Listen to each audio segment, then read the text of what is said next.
Hello, everyone. Welcome back to another episode of Cinemacast, right here on YouTube and on Rumble. This is our movie review podcast. If you guys enjoy our content, please leave a like, subscribe, and follow down below. And let's get into today's feature. This is something nostalgic. Yes, this was released 30 years ago. Released on July 14th, 1995. God damn, I am old. This is The Indian in the Cupboard. Now, you might think, oh my god, is this a Disney movie? You might think that, but no, this is not a Disney movie at all. This movie was actually produced by and distributed by Paramount Pictures and Columbia TriStar. Now, however, this movie was based on the 1980 children's book. And the book was considered low fantasy children's novel. And there was sequels that followed the story, of course, such as The Return of the Indian, The Secret of the Indian, The Mystery of the Cupboard, and The Key to the Indian. And sadly, there was only one movie that was made, and that was The Indian in the Cupboard. And this is a childhood delight. This is a favorite of mine from 1995. And let me tell you, I was in the 5th grade in 1995, 1996. I was in the 5th grade. And actually, no. I remember switching schools in 1997. Okay. So, this movie came out. I did not see this movie until 96, 97, when I was in 5th grade. And I was in 5th grade, what was it? August? Yeah, August, September of 96. And by then, this movie was, of course, released on VHS back then. This was right before the big turn of the events of DVDs. You know, when DVDs were getting ready to, just to hit the market. DVDs become the big thing. DVD players were expensive as hell. DVDs themselves, I think they were just a little bit more costly than VHS. Even though VHS back in, the 80s into the early 90s were expensive. You would have to pay, I don't know what, $30, $40 for a VHS tape at times. But over time, the prices went down in price. But nowadays, you look at DVDs at a Walmart, shit, they're anywhere from $5 to $10, or you can get a film set, film series on DVD or Blu-ray for like $40, $50, something like that, for a total of 5 to 10 movies. But yeah, nowadays people are always going to digital streaming and just viewing the movies on Netflix or Paramount Plus or Peacock or Amazon Prime or whatever. Back then, kids, we had VHS tapes. They were these little black boxes that you would put into this machine that connected to your TV, and that's how you watch movies. That's how you watch movies. They come up on the screen. Some of them would have these these bad spots where it was like, I don't know, it was almost like wear and tear on the tape or something, like these little gray spots and such, and you would hear these 1-800 phone dial tone, on the fucking screen, shit like it's just a little weird stuff, But yeah, I remember reading the book in 5th grade. We read the book first, and of course, when it comes to reading, I can read. I know how to read. Sometimes I choose not to. Sometimes because I don't know. I don't have the attention span to sit and read something at times. It's I don't know. It's just something about like what calms me down. Music calms me down. Watching a movie calms me down at times. Playing a video game calms me down. Reading a book, you're staring at a page full of words and you're trying to follow something. And for me, I don't have the attention span to focus on something. I used to, depending on what it was. Like, I would read Goosebump books. There was a few books from the Hardy Boys. I read the Hardy Boys. Oh my god, that was an old novel set from the fucking 1950s and up. They're like, it's like they're mystery solvers. The Hardy Boys, the brothers. But I used to read some books when I was a kid. But like when it came to books in school, like I've paid attention to some stories. This one I paid a little bit of attention to, but I think when the movie came out, it just blew everybody away. This was something magical for people to see, and it was just something else. And this movie was directed by Frank Oz. Frank Oz is still alive now. Frank Oz, if you don't know who this guy is, so he's oh my gosh, so this guy, he has a lot under his belt when it comes to his filmography. He's done puppeteering, he's done voiceovers and act, in a lot of movies. He's especially well known for the voice of Yoda in the Star Wars franchise. Yes, this guy, he did the voice for Yoda. He did voices for the Muppet movie, all the different Muppet movies that came out. He was Miss Piggy, he was Fozzie Bear, Animal. He was a suit of everything. He was in Superman 3, The Dark Crystal. I didn't know he was in Trading Places. Yeah, all I see is a lot of movies. Blues Brothers 2000. He was in Star Wars. All the Muppet movies that come out. He did a lot of voice acting. And, of course, he did some directorial films, too. And he directed movies like The Dark Crystal. He directed The Muppets Take Manhattan. The remake of Little Shop of Horrors that came out in 86 that starred Rick Moranis. Dirty Rotten Scoundrels, which starred Michael Caine and Steve Martin. What About Bob with Bill Murray, which was a hilarious movie. House Sitter with Steve Martin. Indian in the Cupboard. I see like a lot of different comedies and takes that he did, and then you see a movie like The Indian in the Cupboard. It's like, oh my god, it's like I don't know, it's like a different take on something. It's like looking at what's his name, Bob something, who directed A Christmas Story. The guy who directed A Christmas Story. I forgot what his name is. Bob something. Bob Clark. That's what it was. Bob Clark, who directed A Christmas Story, a timeless Christmas classic, right? Years earlier, directed movies like Porky's, a very horny teenage comedy, and then before that, he directed the slasher movie Black Christmas, almost 10 years before Christmas Story. Yes, he directed the original slasher Black Christmas. I mean, who would have thought that a guy who directed a slasher horror movie that takes place around Christmas time, almost 10 years later, directs A Christmas Story that becomes a beloved Christmas classic. You see it on TV every single year. 24-hour marathons, A Christmas Story. A little kid who wishes for a BB gun for Christmas gets it, and then what happens? Shoots his goddamn eye out.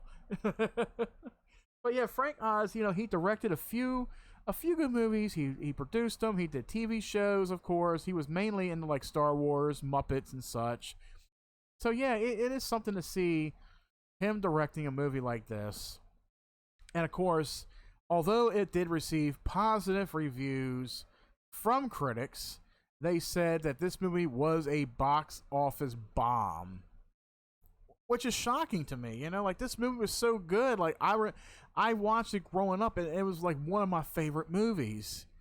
To know that this movie did not make its budget back when it released in theaters, and that's pretty sad, because this movie, it does have heart.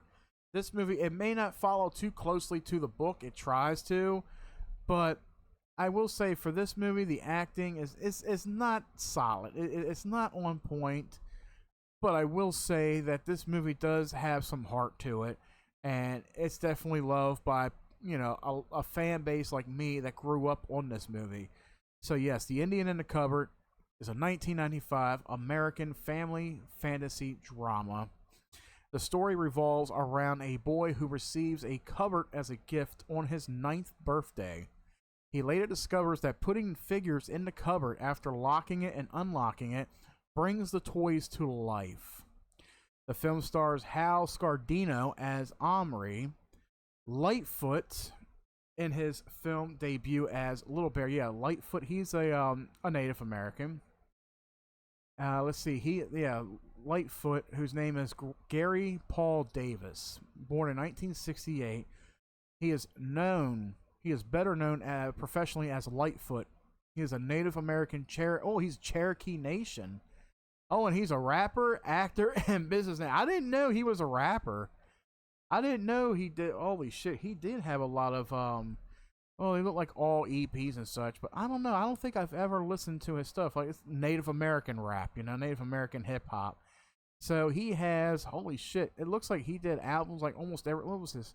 He released one, two, three albums in 1998, released three albums in 1999, and then 2000, let's see, 2001, 2002, 3, 4, okay, and then 2008 was his last CD release. And of course, the movies that he was in Indian in the Cupboard. What was this? The Song of Hiawatha? Never heard of that. Oh shit, he was Nightwolf in Mortal Kombat Annihilation. I have to watch that again to find him in there. He was in Cole the Conqueror. That has Kevin Sorbo, yeah. Hercules himself. Angel on Fire. I don't think I ever heard of that. Oh, they did a movie on The Pearl. That was another novel we read in high school. Any Day Now. Oh, okay, that's a TV show. So it wasn't too many movies that he was in. But yeah, he was a Cherokee Indian. Shit, I'm a little bit of Cherokee myself, so that's pretty cool. I like that. So yeah, Lightfoot, he plays the miniature Indian that you see on the cover of the poster right there in Omri's hands. And then you got Lindsay Krause as Omri's mother. I don't think I remember her. She was pretty old. I can't remember what movies that she starred in. Lindsay Krause. Let me look through her thing. I recognize some of the movies, but I haven't seen really any of them. Okay, I haven't seen any of the movies that she was starred in aside from that. And then, of course, you got Richard Jenkins as Omri's father, of course.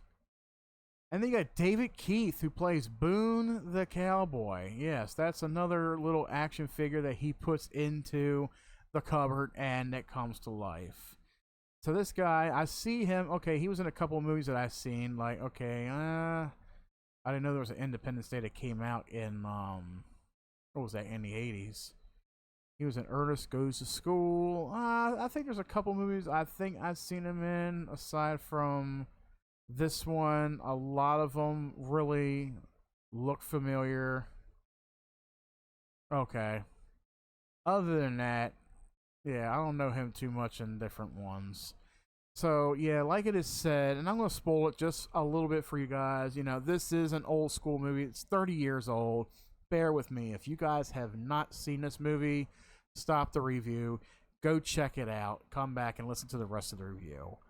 So, of course, like I said, on his 9th birthday, New York City boy Omri, he receives an old cupboard from his brother and a toy Native American from his best friend Patrick.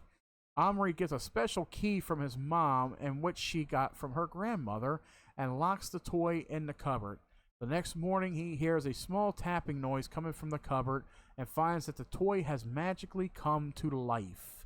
Frightened by Omri's size, a tiny man pulls out a dagger and points it at Omri. Omri closes and locks the cupboard and decides to keep it a secret. And so it begins a new thing where, each day he comes home from school, he's excited, he wants to see what's going on with this cupboard, and he finally learns how the cupboard works, and he decides to put toys in there, certain toys, and ends up bringing certain toys to life, and so forth in reverse. And of course, he ends up putting the little Indian figure into the cupboard that his friend gave him, brings him to life, breathes him new life, and he keeps him like that for the most part, as at one point he does end up losing the key to the cupboard, in which his little Native American figure stays a living figure until he can find out where the key went. And until then, he's got to hide it from his parents, he's got to hide it from his brother, and of course he's got to hide it from his dog that, tries to sniff his way around, that kind of stuff. But the only other person that he reveals the secret of the Indian to is his friend Patrick. So this becomes their big secret. And of course, he ends up bringing his friend Patrick brought a cowboy to life, which is, Boone the Cowboy and his horse, brought them to life, and then the key ends up disappearing. So now you got these two toys that are fighting it out, cowboys and Indian style. while they're trying to keep this under roots, trying to keep them, hiding from, from public's eye. And it's just, there's this bond between Omri and Lightfoot. Was it Lightfoot I said? No, Little Bear. Okay, Lightfoot plays Little Bear. I keep forgetting Little Bear is his name in the movie. So between Little Bear and Omri, they form this bond of friendship. He learns a little bit more about Little Bear and the Cherokee Nation, about his Cherokee tribe, learn about his family, and vice versa. So there are some real moving events in this movie, and it leads up to some very heartfelt goodbyes toward the end for both these boys and these toy characters as they put them back in the cupboard after they found the key to the cupboard to turn them back into toys, and agree that they will not use the cupboard like that again, but they will always remember the two friends that they have made along the way. So yeah, this movie, like I said, it does have heart to it. And it's very good, especially, despite being a box office bomb, even on Rotten Tomatoes, their critical response was it gave it a 70% based on reviews from 24 critics with an average rating of 6.4 out of 10. The site's consensus states The Indian in a Cupboard gussies up its classic source material and modern effects without losing sight of the timeless themes at the heart of the story. Let's see. Kenneth Turan of the Los Angeles Times applauded the film for its themes of trust and cooperation, writing that it is intent on teaching lessons with a welcome lack of pretension. In a review for the New York Times, Jeanette Maslin praised Scardino's acting, but felt that the impact of his role was lessened by the film's use of close-ups. Yes, there is a ton of close-ups in this film, especially seeing this character's face all up on screen. And it's like, God, back the camera away, man. Like, I understand you got little people, you got these adults working in these giant situations. It's like, okay, on film, it's like, okay, they're in like a big ass set, and on screen, it looks like they're so small, camera tricks and such like that. Roger Ebert reviewed the film negatively. Of course, Roger Ebert, I liked watching the show back in the 90s, Siskel and Ebert at the movies, but Roger Ebert, like I said, he's like the liberal of film reviewers. And he described it as not accelerating or exciting or funny in the ways that E.T. was, and predicted that children would find the story depressing. I didn't find it very depressing. I found it very neat. Like, yes, at some points in the movie, it felt kind of slow-paced a little bit. I guess to go along with how the story went, a little bit slow-paced. Yes, not too heavy on a lot of different action or exciting scenes. But I will say, for somebody like me, even though I like action, I like suspense, but I also enjoy a good story. And that's what this movie set out to do, to tell a story in a way that can hook a certain audience and reel you in. I didn't find this movie depressing at all. There was nothing depressing about it. There was some tearful moments or some sad moments in the movie that might move some viewers along the way. Is this movie depressing? Is the story depressing? No, it's not. Raphael Muncy of Common Sense Media gave the film 5 stars with the summary: classic, heartwarming fantasy will rivet kids. That blows Roger Ebert's review out of the water right there. Brian Lowry of Variety Magazine said it is one of the most overscored movies in recent history, with Randy Edelman's soundtrack swelling to huge crescendos in even the smallest moments. Yes, there is a heavy soundtrack in this movie. It's almost like the soundtrack, the score to this movie was overdone just a little bit, I want to say. but I guess they wanted to get it in every moment that they possibly can for the story to bring it to life, to give this movie some kind of exciting life, to make it exciting for the younger audience, of course. Um, he said that the visual effects cleverly capture the little guy in the big room scenario, though the standard apparently hasn't advanced much since The Incredible Shrinking Man. I think they did a very clever job with it. I think the green screen effects with this, now, mind you, this was around a time where they were just starting out to manipulate and use CG effects. And one of the first movies to start that was Toy Story, which came out in 1996. So they were just starting to work with computer generated effects. I don't know if they used any for the movie. Mostly it would have been green screening and big model shots and such. And that's the kind of thing that I love, is when they go with something that is not something that's a little complicated, but it's something that we're used to. It's more practical effects with the movie when it comes to camera tricks and such. That's what I like. That's what I like about movies like this. You know, when you got a movie that uses a lot of computer generated images, I feel that takes away from the storytelling. It's not a headache, but it's very eye-catching. It's very distracting when you use a ton of CG. That's why I prefer movies that have practical effects, green screen effects, etc. You know, CGI, it really steals away your attention from what is more important when it comes to, you know, something cinematic like this.